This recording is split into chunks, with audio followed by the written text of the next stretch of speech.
البسبوسة المكرملة بطريقة احترافية بشهادة الحمد لله. كل اللي دقها من ايدي قال ان هي زي المحلات واحلى كمان. لو جربتوها بالطريقة دي ان شاء الله هتعجبكم، مش هتصدقوني غير لما تجربوها. طرية، دايبة، ولونها يجنن، طعم فعلا تحفة. بس اهم حاجة ان احنا نمشي على المقادير بالظبط علشان تدينا النتيجة المظبوطة. في الاول هحتاج 200 جرام من السكر الابيض، ولازم يكون سكر ابيض. هضيف عليه معلقة كبيرة من عسل النحل او عسل الجلوكوز المتوفر عندكم، وربع كوباية من المية.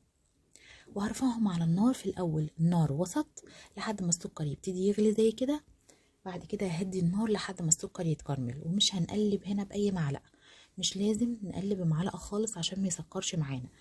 لما نيجي نقلب هنحركه زي كده حركة دائرية باستمرار كده لحد ما يدينا لون الكرملة الحلو. شايفين بقى اللون ده تحفة.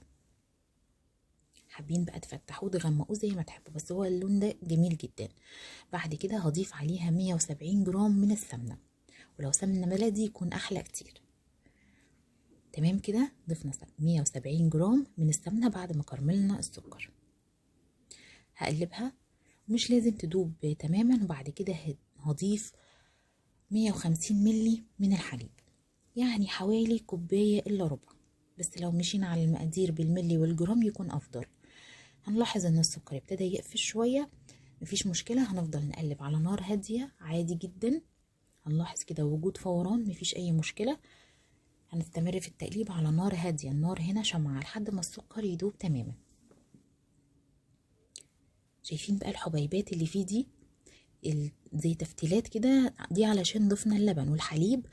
اسفة بيكون عادي مش سخن، ممكن يكون من التلاجة، مفيش اي مشكلة. التفتيلات دي هي اللي بتديها اللون والشكل والترميلة بتاعت المحلات. هسيبه بقى لحد ما يبرد تماما السكر اللي اتكرمل مع الحليب والسمنة، لحد ما يبرد. وبعد كده هنضيفه على دقيق السميد او دقيق البسبوسة. معايا نص كيلو بالظبط من دقيق البسبوسة، 500 جرام.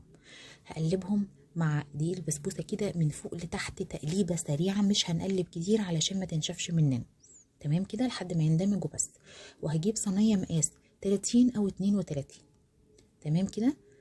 لو عاوزينها عالية شوية بيكون المقاس 30. دي صينية مقاس 32، دهنتها كويس جدا بالسمنة من القاع والجوانب، ووزعت فيها خليط البسبوسة وخبطتها خبطتين عشان تتوزع كويس. وهدخلها الفرن على درجة حرارة 200 رف أوسط على الشبكة.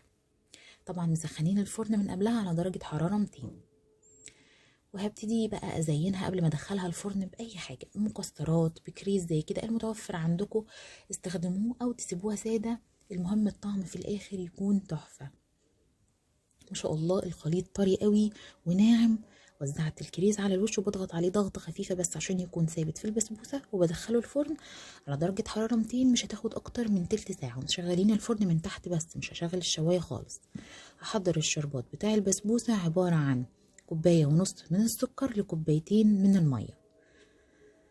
وأول ما يغلي على النار بضيف بقى رشة فانيليا وعصرة ليمونة، وبسيبه أول ما يغلي كده بسيبه كمان على النار هادية يغلي 3 دقايق كمان وبيكون جاهز معانا. والبسبوسة بتكون طلعت من الفرن، بنلاحظ ان هي الجوانب ابتدت تفك كده شوية وخدت تحميرة بسيطة كده. تمام قوي. وهسقيها بالشربات. شربات البسبوسة بيكون سخن والبسبوسة سخنة، الاتنين بيكونوا سخنين واحنا بنسقيها بالشربات. ده مهم قوي. ومش بضيف الشربات مرة واحدة، بضيفه كده شوية شوية، كل ما تشرب اضيف تاني. ودي من علامات نجاح البسبوسة ان هي بتشرب كويس الشربات. اهو ببتدي كده احرك الصينية على كل الجوانب علشان تشرب الشربات كويس، واتأكد ان هي شربت. وبعد كده بضيف كمان شوية لحد ما اخلص كل المقدار. لو مش حابينها مسكرة قوي يعني ضيفوا تقريبا 3/4 مقدار الشربات اللي احنا حضرناه. تمام كده، بس هو بيكون على قدها بالظبط. وبعد ما بنسقي البسبوسة بنسيبها طبعا لحد ما تبرد تماما ونقطعها. وكمان بتكون يعني لو عملناها قبلها بيوم بتكون احلى كتير، لما بتبات لتاني يوم بتكون احلى وطعمها تحفة، مرملة بقى ودايبة تجنن. نشوف شكلها وهي متقطعة. شايفين دايبة ازاي؟ يا رب الفيديو يكون عجبكم وتجربوا البسبوسة بطريقتي، ان شاء الله هتعجبكم وتنجح معاكم. اهم حاجة نمشي على المقادير بالظبط. لو عجبكم الفيديو ما تنسوش لايك وشير ومتابعة للصفحة. والسلام عليكم ورحمة الله وبركاته.